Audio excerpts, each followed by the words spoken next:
What the hell caused this? You look bored, they said. Restore a car, they said. It'll be easy, clean fun, they said. So I bought a car to restore. They lied. Restoration is a dirty, thankless job, and this dirty, thankless job is all mine. All right. So, here's the situation, folks. It's hard being alone, but I've chosen this. Got the pistons out. I did not record it because, quite frankly, it was pretty much an hour and a half of pounding like a madman with a big friggin' hammer and well, I'll show you the tools of the implements of destruction here in just a minute as soon as I get these fucking gloves on.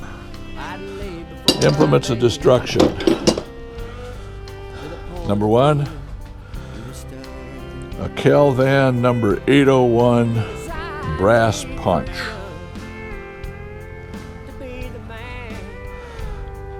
And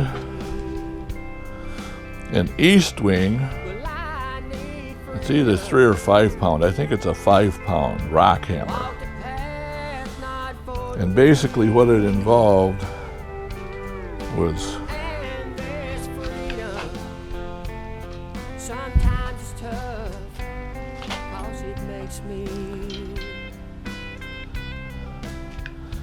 disconnecting the connecting rods from here, here, here, and here, pounding the piss out of the pistons to get them down. 2 of them, the 2 on the end, beat the hell out of and got them down and out. And this is what one piston, I think this is the number 1 piston. As you can see, it was rusted around there, and as a consequence of beating the hell out of it, the piston itself is cracked. I'm hoping the connecting rod is still good. I'm not even going to bet on the wrist pin being good, but it might be. One never knows. So that's the number 1. This one here is the number 4, and it's cracked because I beat the hell out of it. Because that's the only way you're going to get them out when they're frozen in there. You can see it's just all friggin' corroded and shit in place. Number 1, number 4, number 2. And I had to get 1 and 4 out, and then pound the hell out of 2 and 3 so that from the top of the piston, so that I could get the crankshaft rotated around to where I could get the bolts off of the connecting rods. Again, beat the piss out of it, cracked the piston. Gosh, what a surprise. Busted pieces out of it. I don't know if you can see that or not, but there's pieces busted out of it. And this is the number 3, and well, I mean, obviously. But to be honest with you, in a way, these pistons almost look like they were cracked to begin with. The only way to know for sure would be to take them out and see what the hell happens. But you can see they are not a pretty sight. So anyways, that takes care of that. There's all the caps for the connecting rods and the cap for the front end bearing. I did something slightly stupid by disconnecting or loosening up the bolts on the middle main bearing and the rear main bearing. Don't advise doing that.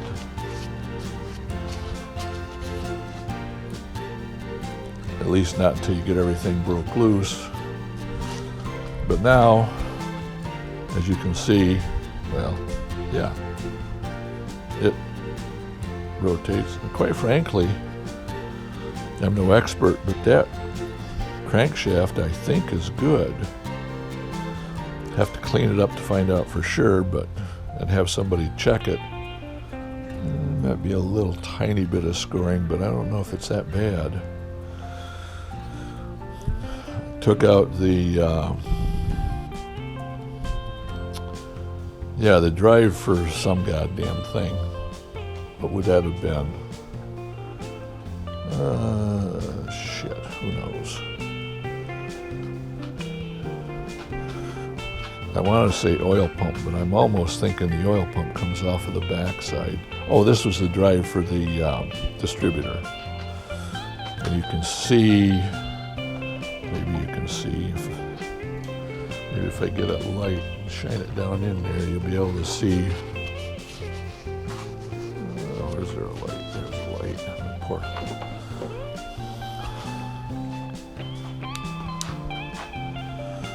You can see, where the hell is, there it is. You can see right in there. All right, let's trim this back up just a little bit. You can see right in there the worm gear that drives that distributor shaft. No idea yet how the hell to time it all, but you know what? There's a book that'll tell me. So that takes care of that. Now, the next major battle has been getting out all of these damn studs. So, the ones on this side weren't too bad because those are long and they go into these positions on the head assembly right here. Those 4 positions right there is where those long studs go. These short studs, the 5 short studs, go along this side, and they don't have a lot of oil and shit running around them. So consequently, they kind of rust up. In fact, it wouldn't surprise me to find that they actually go down into the water core. That one certainly does. That one certainly does. So there's 1, 2, 3. 3 of them that definitely go down into the water core, the water jacket, which means they're fucking rusted. So anyways, how do you get those bastards out? Well, what you do is you take the nuts for the head studs, tighten one down on as far as you can get it, then run another one down,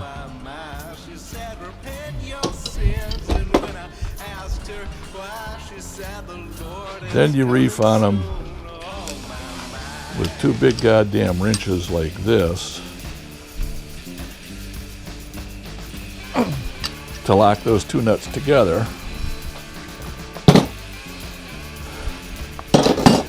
Then you take a torch.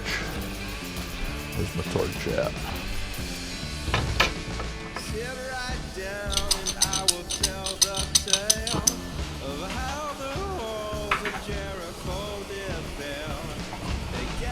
If they don't come out easily, you take a torch and you heat the stud up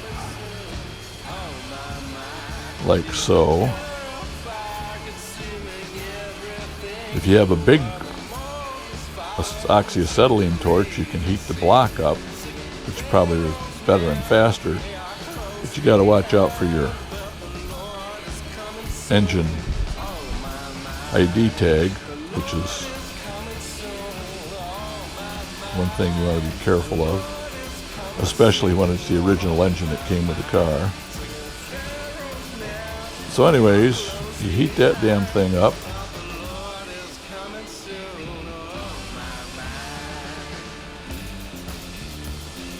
Then you let it cool down for a while. Maybe even spray it down with some penetrating oil.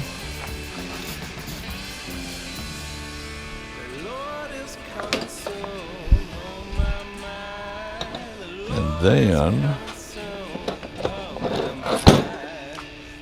you grab vice grips. Now, I don't know if you can see it or not, but I have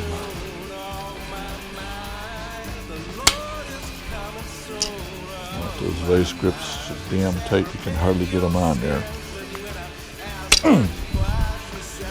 I've scratched a line across the top. Maybe you can see it, maybe you can't. Just so that I can kind of keep track of, am I turning the nuts or am I turning the bolt? And if you look closely, you can see that I'm actually turning the nuts this time. And this is the 5th time I've tried heating and loosening this little bastard up.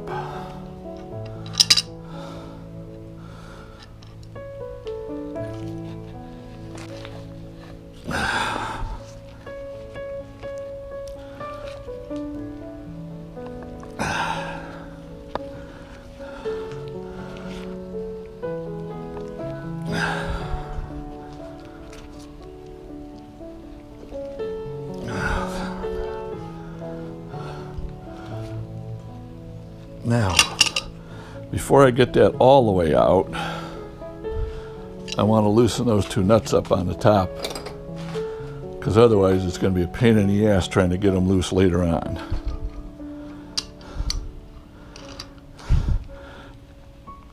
There we go. Takes care of that and that. I don't know why, but it seems like whenever you loosen these 2 nuts up so that they're not jammed against each other,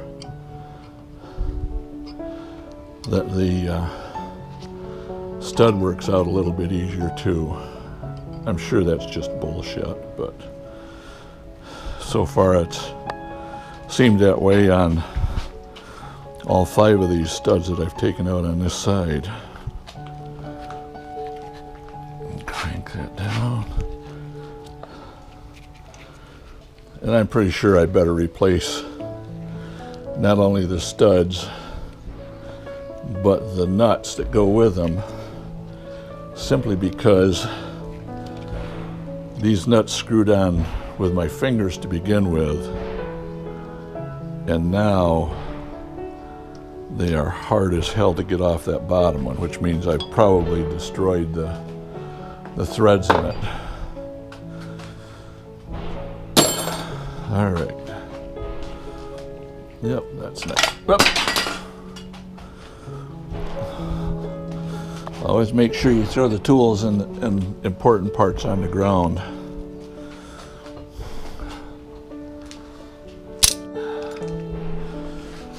And into the gooey removing shit it goes. Now then, where am I at? Well, at this point, what I probably want to do is pull the engine off of the stand and put it back onto the lift. Let's see here. What the hell do I want to do? What I want is thing to flatten out, kind of like that. I'd really like to have this mounted the other way around. Why the hell didn't they put a twisty-turny thing on the top of this? That's fucking stupid. Shit.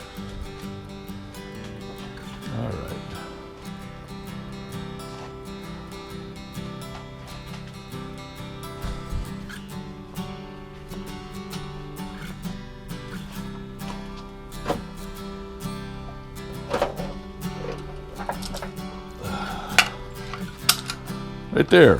That right there. That's what needs to be up on the top of this bastard. This thing, so it'll turn.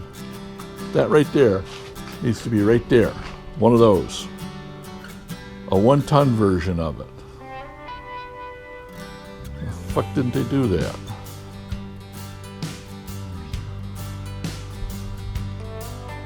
Hell if I know. I don't know, do I have any way that I can...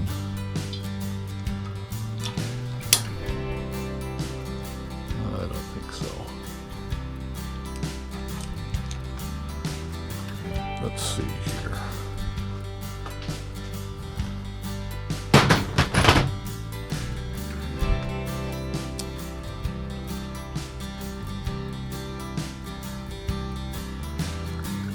Oh, shitski. Well, you know what? Let's move this out of the way. Take that back plate off.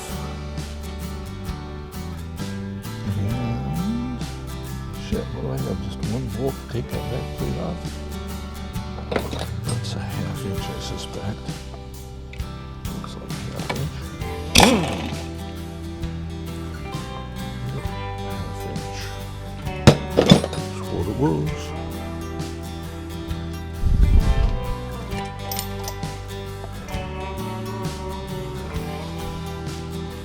That 1/2 inch bolt goes into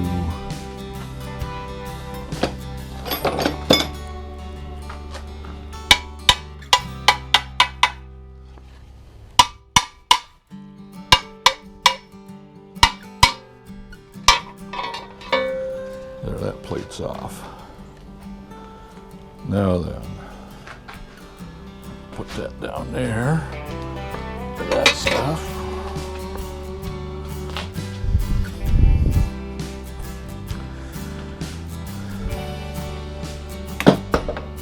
That right there's got to be the oil pump. It's just got to be.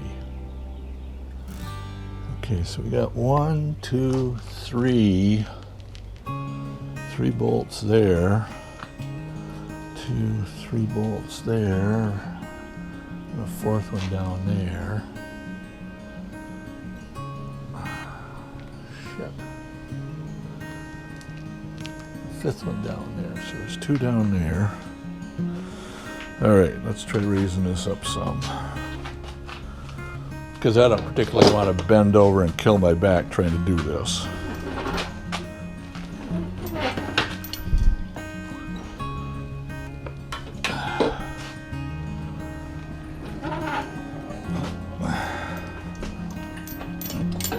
Ah, you bastard.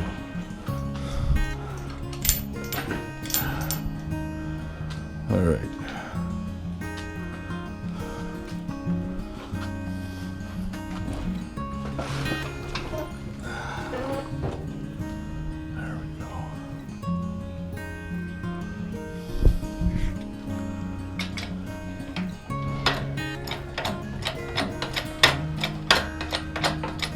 High we can get this damn thing.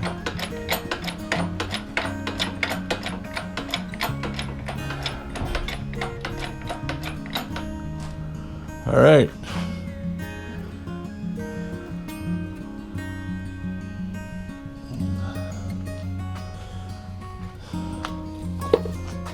Where's that little hammer? There's that little hammer at.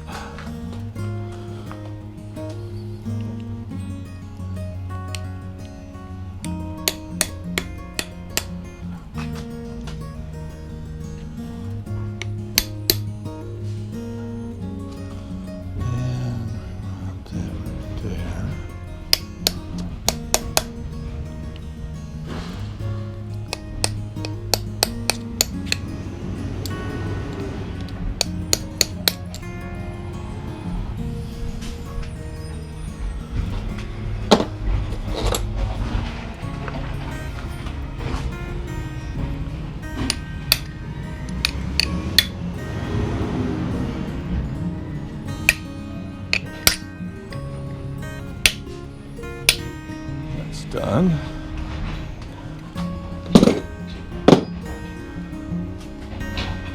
Now, think those are 7/16, if I'm correct. Yep, 7/16. Yeah, we'll loosen those up. Just what the hell, right? Sure we will. I'm gonna loosen them up with a socket.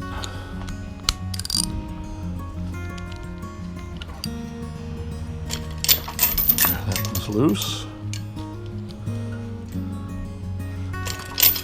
That one's loose. I am convinced that that is the oil pump. Since I haven't found one yet. That one's loose.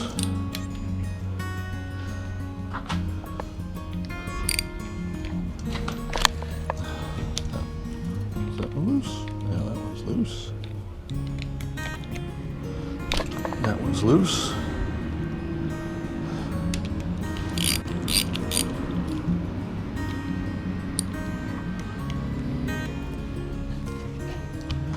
All right.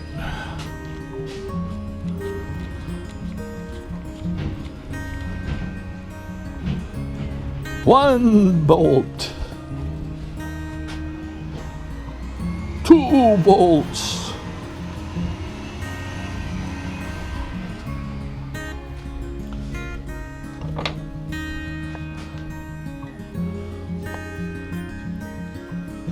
Three bolts.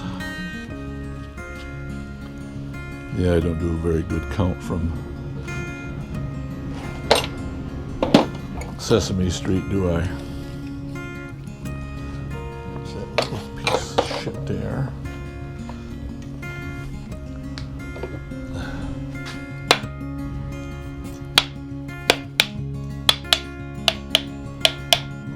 There's that. Yeah, that just has to be an oil pump. I mean, it's got oil in it. And it's got a gasket. It's got to be an oil pump. What else could it possibly be?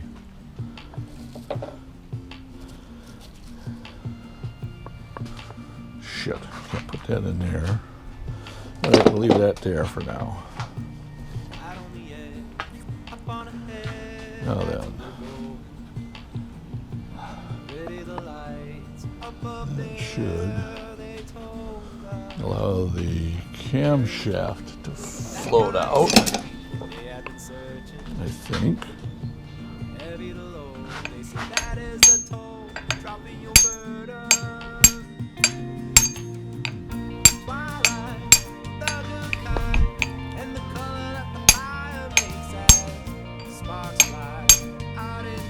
That looks like we got that loose there. And this end. Yeah, sure. There we go.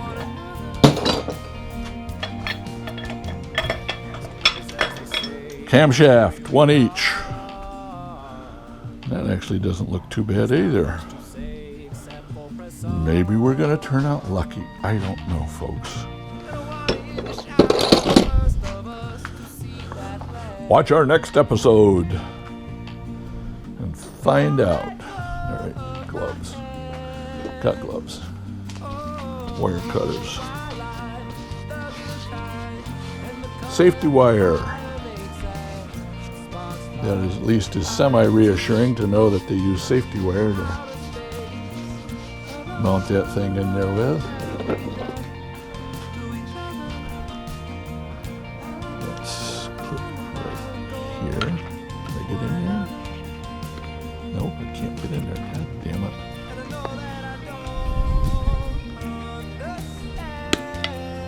That's out.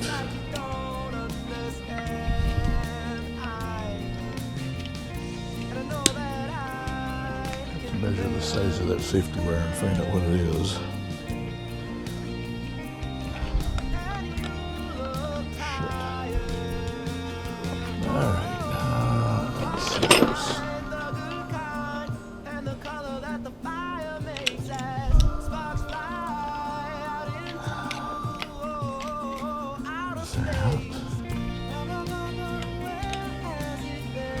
that safety wire there. That one's loose. Twist it from there. Pull that out. Safety wire is out. All right, 7/16 it is.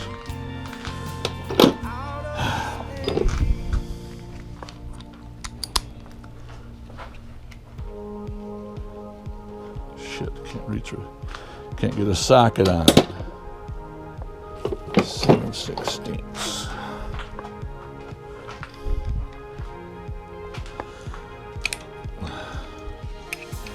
That's good. That's good. Oops. It is rather irritating. You can't get a socket on the damn thing.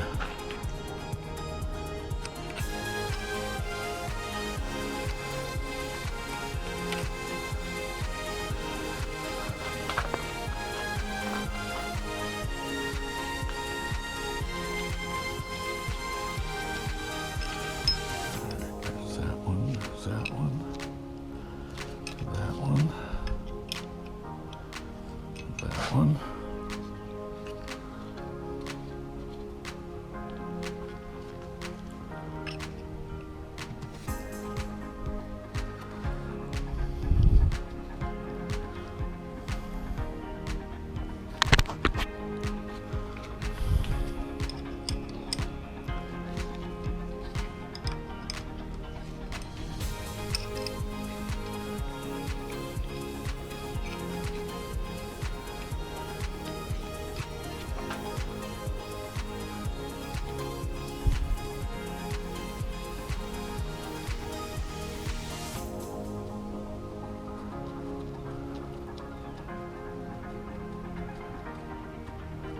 Geez, that's long, or screws long. Bolt, bolt, bolt. Or as some people call them, cap screws.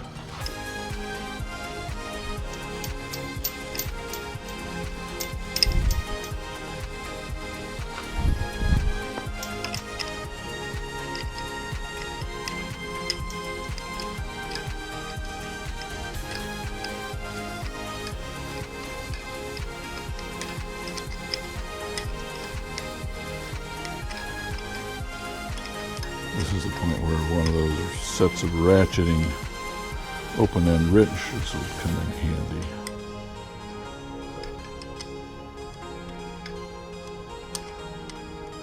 But I don't have them, so I'm going to make do with my damn 50-year-old set of Craftsman's.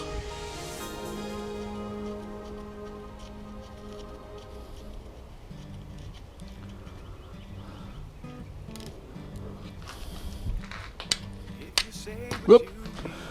Well, that was nice. What a lovely bunch of shit you got on that. It's alright, it'll wash off.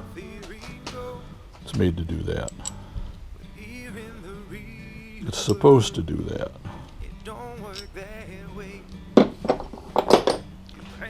Now then.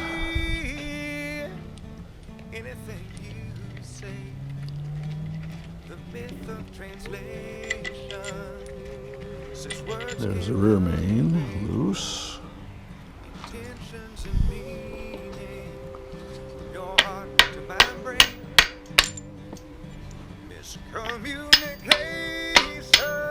There's a rear main bottom. Shit, still don't have that thing open. It goes there for right now. So what do we got left down here? How heavy is that crankshaft?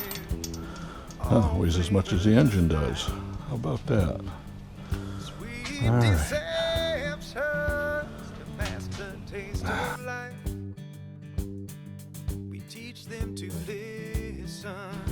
Alright, where the hell is that last bolt at? There it is, right there.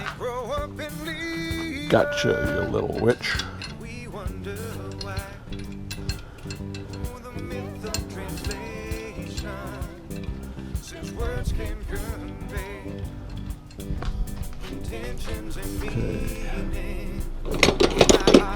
Okay.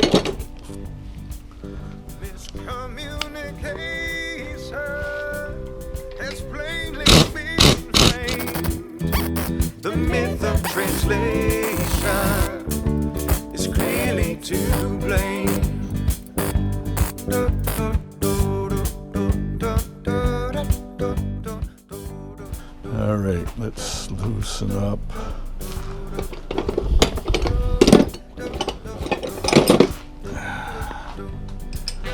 That right there.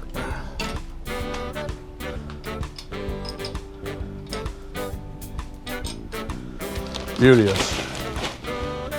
Absolutely beauteous. All right, where's the pin for this thing? Oh, shit.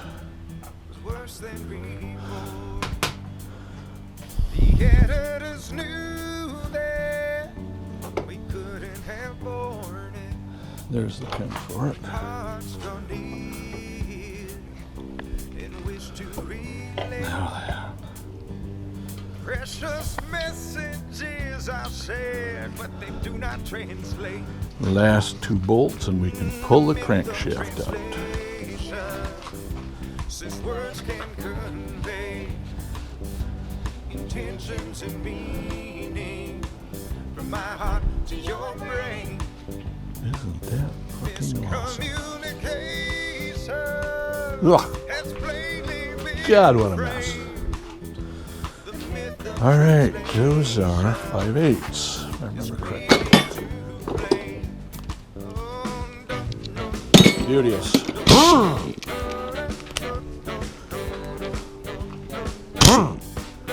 Reverse it. There's that one. There's that one.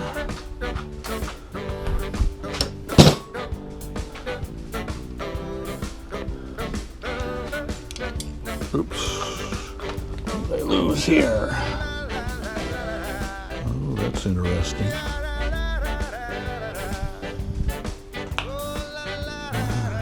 Shit. I better pull those damn things up before I lose more of them.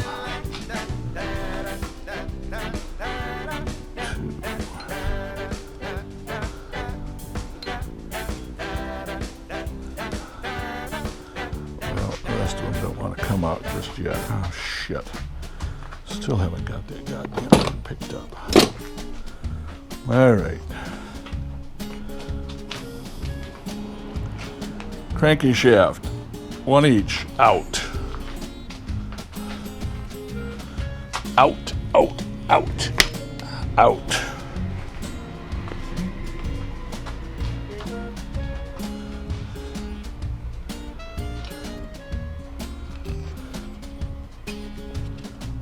I got a long-winded woman, and she gonna talk with me. Center bearing thrust washers, I guess.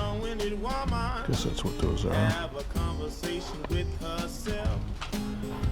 She talked for 5 hours. Let's see here. Call, and now she got arthritis There syndrome. he is. I got a long-winded woman, and Should have a smaller brass punch to do this with, but I've got a big one. have a conversation with herself. She sounds just like a broke alternator, and she can make a Why use brass? So you don't score the goddamn things. That's why you use brass.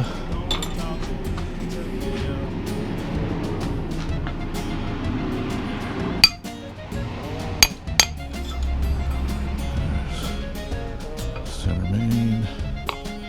That one's already out.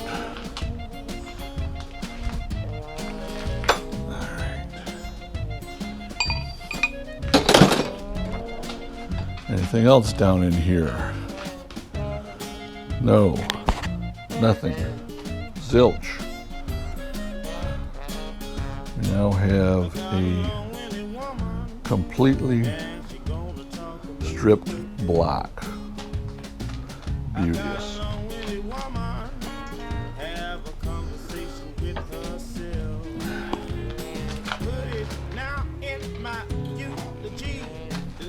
Stripped block is a joy forever.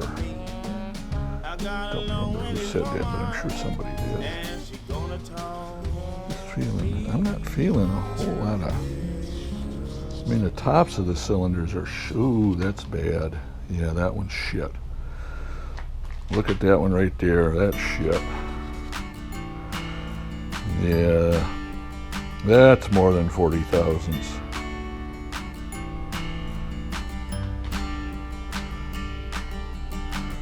Of course, that would have to be the only goddamn one that's bad like that, too. Wait, maybe that one's bad. No. I mean, the rest of them weren't pretty, but that one is horrible. Well, I guess we find out if it can be sleeved.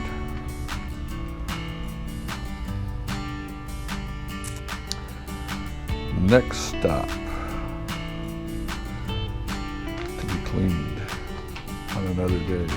Now let's take a closer look at a few things we came across. This first image shows something I've never seen before on a rotating shaft. Notice the axial lines on the camshaft bearing surface. These lines are about 3/8 of an inch wide and are spaced about the same distance apart. Normally, rotating shafts get wear lines or scoring circumferentially around the bearing surface. This next image shows the surface of the camshaft bearing that is pressed into the engine block. Notice that this bearing also has these same tiger stripes on it. And as the third image shows, these stripes repeat all the way around the inside of the bearing. This picture shows us the same bearing viewed from inside the block. It seems to me that the only way to get these type of marks on the cam and the bearing both would be for the camshaft to be harmonically vibrating while the engine is running. This is where things get weird. This is the center web of the block where the camshaft passes through it. And even though it is a, quote, bearing surface, unquote, there is no actual bearing there, just the raw machined cast iron of the block. This picture is another machine bearing surface in the rear end of the raw cast iron block. At least on this end, the cam is somewhat held in place by the oil pump. So that's it, folks. 3 points where the cam rotates within the block, but only one pressed-in bearing surface to keep the cam in alignment. Interesting. Remember that spring I pulled out of the block and couldn't figure out quite what it was and couldn't pull a piece out of the block even with a magnet? Well, that piece fell out while I was washing the block off in a degreaser. That part is the actual oil overpressure release valve. It allows oil to bypass the oil filter if the filter becomes too clogged. And this last picture, this is a closer look at the pistons. The one on the right is the first one I pounded out and the skirt on it broke. That break is what made me think the skirt had a crack in it. The look of the break even looks old. The piston on the left shows how the skirts of these pistons are partially cut just below the oil ring and have a slanted cut down the side to the bottom of the skirt. Apparently, this is done to allow for the difference in expansion between the aluminum of the piston and the cast iron of the bore. And with that, I think it's time to wrap this up. Okay, folks, that's it for this episode of BugeyeBob. I really appreciate you watching and hope that, like me, you've learned a few things in this episode. Please like, subscribe, and comment on this video and share it with others. You can help support this project by becoming a member at patreon.com/BugeyeBob in the link below. Patreon paid members get early access to the videos and in the future will enjoy question and answer sessions and live streams. As this channel grows, future Patreon member benefits will include bonus or extended episodes, member names and credits, and the ability to suggest topics for future videos. You can follow this BugeyeBob restoration on YouTube and Facebook at the links below. Once again, thank you for liking, commenting, subscribing, and supporting this channel. And remember that sometimes the most important job you can do is a dirty, thankless job.